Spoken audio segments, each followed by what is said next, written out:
Transgender Teenager speaks on lived experience about the biggest medical scandal in society today. My name is Chloe Cole, and I am a detransitioner. Another way to put that would be, I used to believe that I was born in the wrong body, and the adults in my life whom I trusted affirmed my belief, and this caused me lifelong, irreversible harm. I speak to you today as a victim of one of the biggest medical scandals in the history of the United States of America. I speak to you in the hope that you will have the courage to bring the scandal to an end and ensure that other vulnerable teenagers, children, and young adults don't go through what I went through. At the age of 12, I began to experience what my medical team would later diagnose as gender dysphoria. I was well into an early puberty, and I was very uncomfortable with the changes that were happening to my body. I was intimidated by male attention, and when I told my parents that I felt like a boy, in retrospect, all I meant was that I hated puberty, that I wanted this newfound sexual attention to go away, that I looked up to my brothers a little bit more than I did to my sisters. I came out as transgender in a letter I sent on the dining room table. My parents were immediately concerned. They felt like they needed to get outside help from medical professionals, but this proved to be a mistake. It immediately set our entire family down a path of ideologically motivated deceit and coercion. The gender specialist I was taken to see told my parents that I needed to be put on puberty-blocking drugs right away.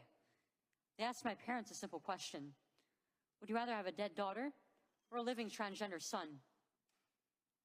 The choice was enough for my parents to let their guard down, and in retrospect, I can't blame them. This was the moment that we all became victims of so-called gender-affirming care. I was fast-tracked onto puberty blockers and then testosterone. The resulting menopausal-like hot flashes made focusing on school impossible. I still get joint pains and weird pops in my back, but they were far worse when I was on the blockers. A month later, when I was 13, I had my first testosterone injection. It's caused permanent changes to my body.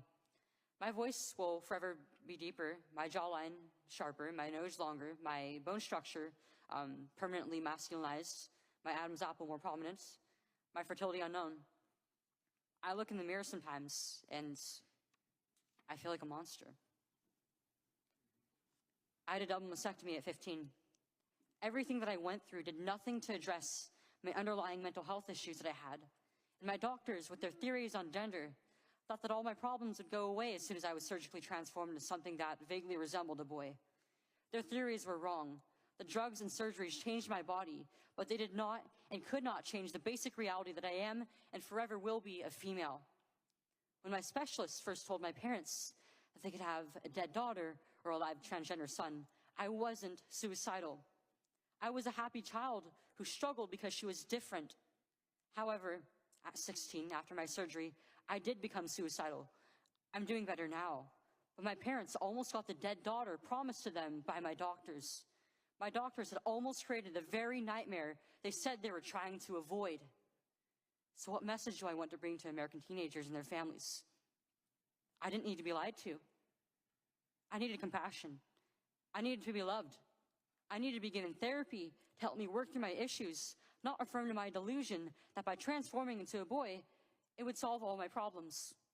We need to stop telling 12-year-olds that they're born wrong, that they are right to reject their own bodies and feel uncomfortable with their own skin. We need to stop telling children that puberty is an option, that they can choose what kind of puberty they will go through, just so they can choose what clothes to wear or what music to listen to. Puberty is a rite of passage to adulthood, not a disease to be mitigated.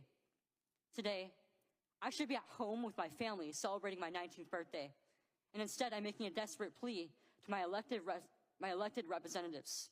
Learn the lessons from other medical scandals like the opioid crisis, to recognize that doctors are human too, and sometimes they are wrong. My childhood was ruined along with thousands of detransitioners that I know through our networks. This needs to stop. You alone can stop it. Enough children have already been victimized by this barbaric pseudoscience. Please let me be your final warning. Thank you.